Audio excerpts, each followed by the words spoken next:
In April 1600, a shipwreck in southern Japan sparks an improbable encounter between a foreign sailor, William Adams, and the most influential figure in Japan. Against all odds, these two men forge a peculiar bond of trust. Join us as we delve into the true story of John Blackthorne, who navigated the uncharted waters of Japan's potential. In 1564, William Adams, famously depicted as John Blackthorne in James Clavell's novel, Shogun, was born in the coastal town of Gillingham, England. Apprenticed to a shipbuilder in London at 12, he spent the next 12 years learning shipbuilding, astronomy, and navigation. In 1588, he joined the Royal Navy and served in the Spanish Armada under Sir Francis Drake as captain of a cargo supply ship. The following year, in 1589, he married Mary, and they had a daughter and a son. Adams later left the Navy to work as a navigator and captain and made connections with the Dutch. In June 1598, Adams set sail from Rotterdam as the pilot on a Dutch expedition of 5 ships bound for the Orient. In the 16th century, agreements divided the world into two. Vying for dominance in Asia, Spain and Portugal, both Catholic nations, sought to establish trade ties with Japan, situated near the boundary. Driven by the danger that the Reformation presented to Catholicism, these nations also aimed to draw in new followers. In response, Protestant nations like England and the Netherlands, eager for a foothold in Asia, challenged the dominance of Catholic powers, contesting their trade rights. Meanwhile, Japan was in the samurai era, and the introduction of guns from Portugal rapidly transformed warfare.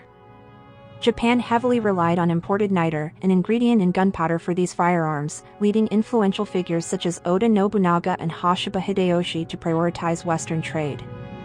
These leaders initially tolerated the spread of Christianity, fostering a period of cultural exchange. For European nations, Japanese silver emerged as a coveted commodity. With silver serving as the international currency during this era and Japan producing 1/3 of the world's silver output, its silver reserves became appealing to Western powers. Let us return to Adams.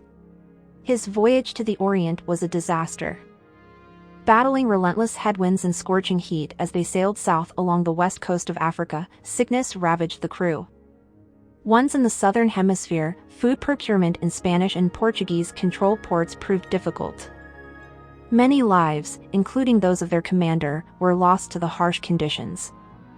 By early April, armed with an inaccurate chart of the ocean floor, they reached the Strait of Magellan, which was 570 kilometers long and only 2 kilometers wide at its narrowest point. Armed with an inaccurate chart of the seabed.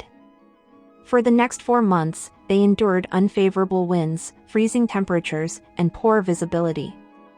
During this time, they survived on a diet of penguins, seals, clams, ducks and fish. Tragically, about 200 crew members died. On August 23, the weather improved, offering a glimmer of hope for the battered survivors. Why cross the dangerous Strait of Magellan? Just south of this location lies the Drake Passage. Despite its seemingly vast expanse, currents from the Pacific, Atlantic, and Indian Oceans converge into the passage. Furthermore, the westerlies blow over the passage. Located at 60 degrees south latitude, this area is famously known as the Shrieking Sixties for its persistently hazardous environment. Its wind speeds range from 20 to 70 kilometers per hour, and its waves can reach heights of 10 to 30 meters. The passage is named after Sir Francis Drake, who famously attempted to navigate it but did not succeed. While the Strait of Magellan presents its own hazards, crossing it is considered preferable to traversing the turbulent waters of the Drake Passage. In September 1599, the expedition reached the Pacific but was then caught in a brutal storm, scattering the 5 ships and sending them on their own perilous journeys. One of the 5 vessels, battered but not broken, managed to limp back to Rotterdam in July 1600, carrying only 36 survivors. The other 2 ships met with less fortunate ends. One was taken prisoner by the Spanish in Valparaiso, Chile, and the other was taken over by the Portuguese in eastern Indonesia. The crew, with only 2 vessels remaining, decided to set course for Japan. Sadly, the unforgiving sea claimed one of them during the perilous Pacific crossing.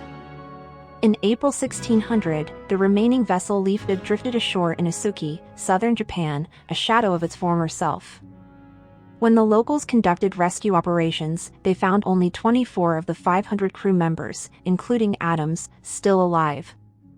Alarmed by reports from the locals, Japanese authorities captured the crews and seized weapons, including ammunition and cannons.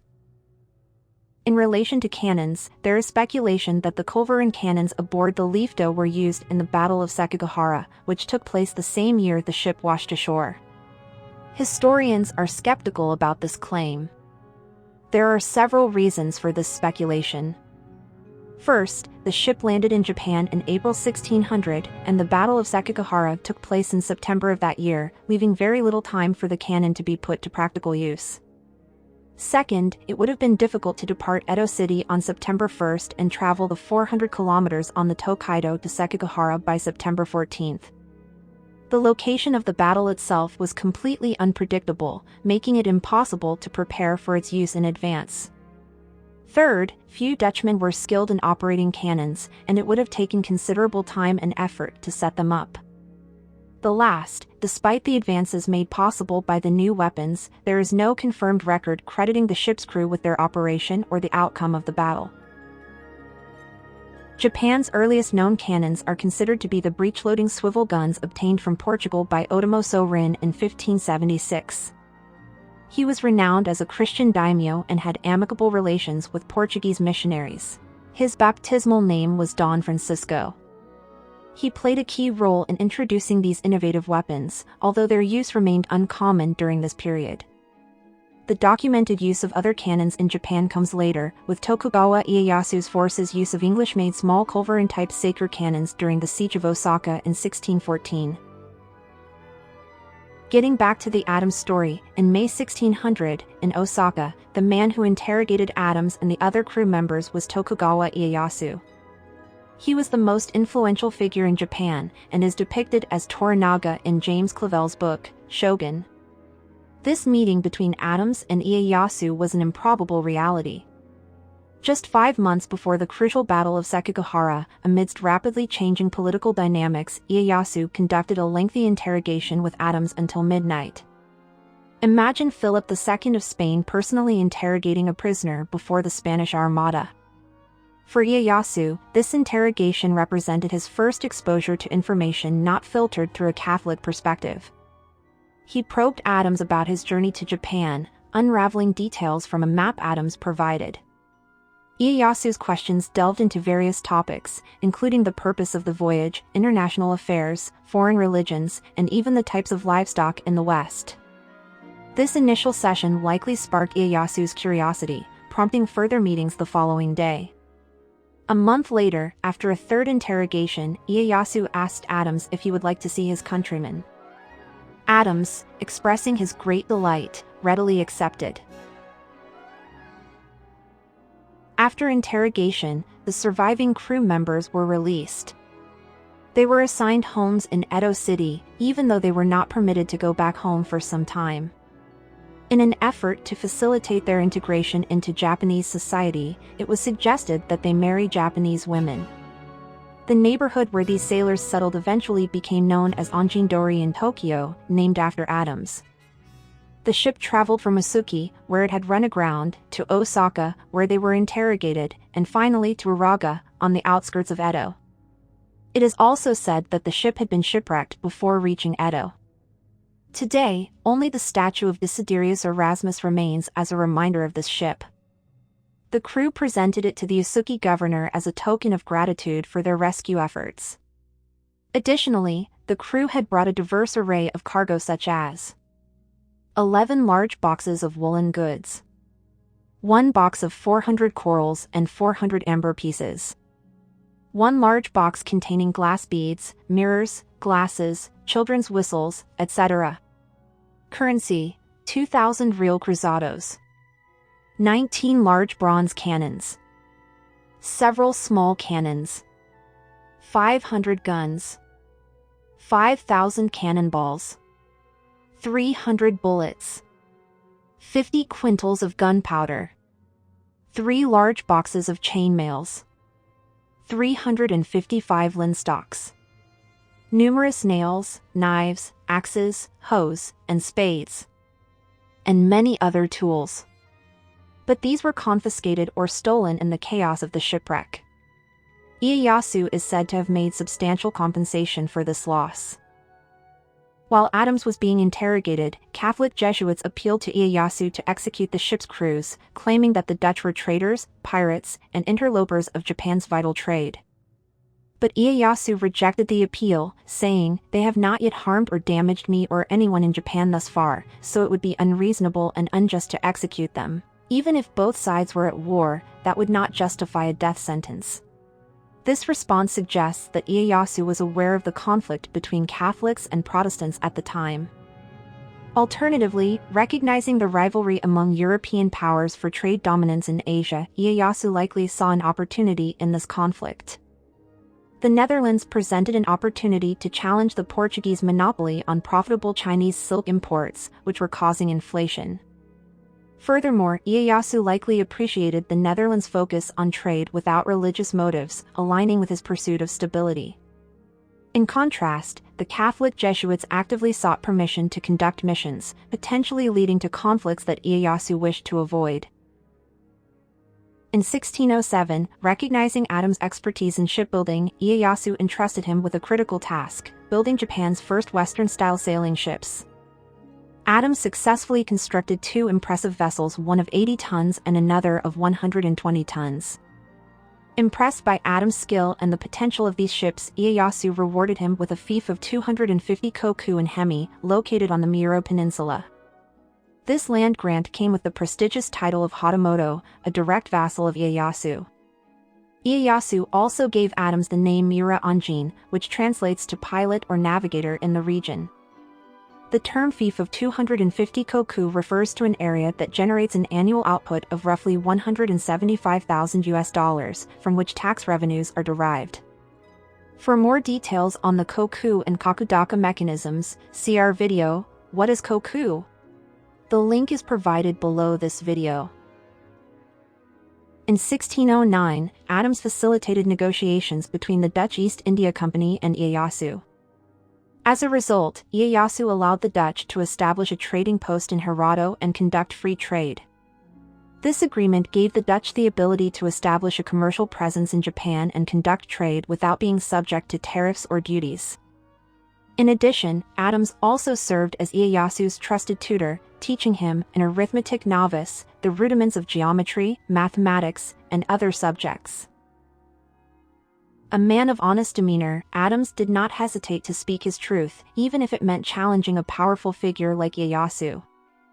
This honesty seems to have deepened the strange trust between the two men. Perhaps this explains why the ship's crews were allowed to return home, but Adams was not.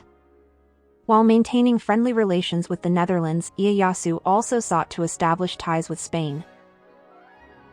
He was particularly interested in Spanish advanced mining techniques, especially the patio process for extracting silver and gold using mercury. In 1610, Ieyasu dispatched Adams' western ship to Acapulco, Spanish Mexico, to repatriate shipwrecked Spanish dignitaries. Along with this, he sent a personal letter to the King of Spain for entry into the Spanish trade channel. The following year, in 1611, Ieyasu received a Spanish ambassador in Japan.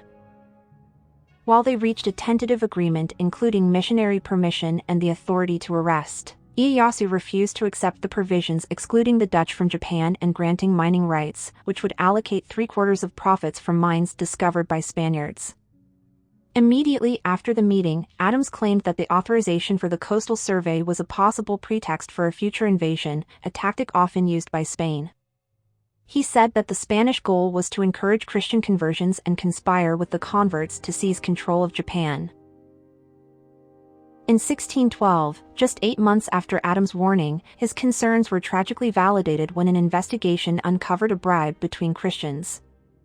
The investigation revealed that Ieyasu's close aide, who accepted the bribe, testified, "Many of my friends are hiding here." This discovery fuels his fear of foreign influence and potential unrest. As a result, Ieyasu issued an edict banning Christianity. Missionaries and non-converted Christians were expelled from Japan, and trade with Catholic countries, which often served as missionary conduits, ceased entirely.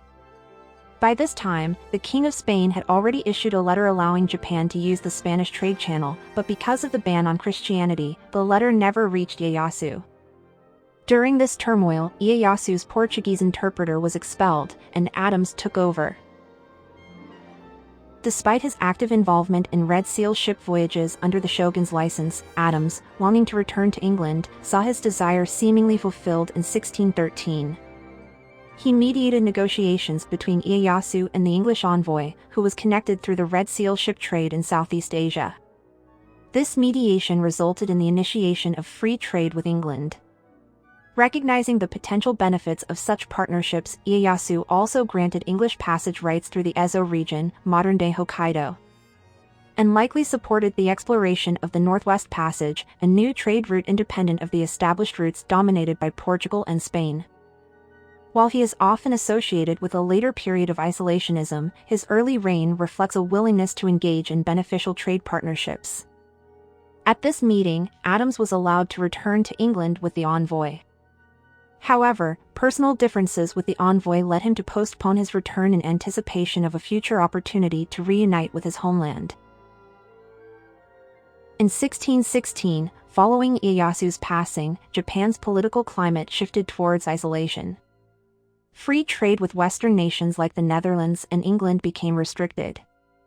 Adams endeavored to have these port restrictions lifted. Unfortunately, he was unable to secure an audience with the new shogun. In 1620, at the age of 55, Adams passed away in Hirado, Japan. He built a life there, but England always called to him. Upon Adams' passing, his will stipulated that half of his estate be divided between his Japanese wife and his English wife, Mary. Richard Cox, an English merchant in Hirado at the entrance to Japan, sent £250 to each of Adams' widows, roughly equivalent to $42,000 in today's currency. The Japanese wife, residing in Miura with their children Joseph and Susanna, inherited a portion of his assets. Joseph inherited his father's samurai status and assumed the name Miura Anjin. Meanwhile, Mary and their children, Deliverance and John, resided in England. Adams had sometimes attempted to send funds to his family in England through the East India Company. Adams also had another child in Hirado, who received his property there. Currently, individuals claiming to be Adams' descendants in England have filed a lawsuit against the Japanese government regarding their inheritance. Furthermore, there is a report that human bones excavated at the Miura Anjin Cemetery in Hirado City, Nagasaki Prefecture, in 2019 have been identified as those of a Western male through scientific analysis.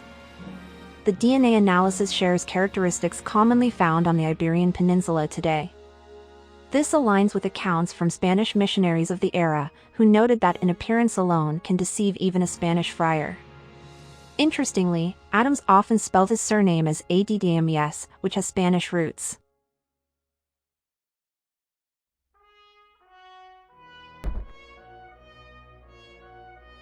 Help motivate us to make more videos by liking and subscribing.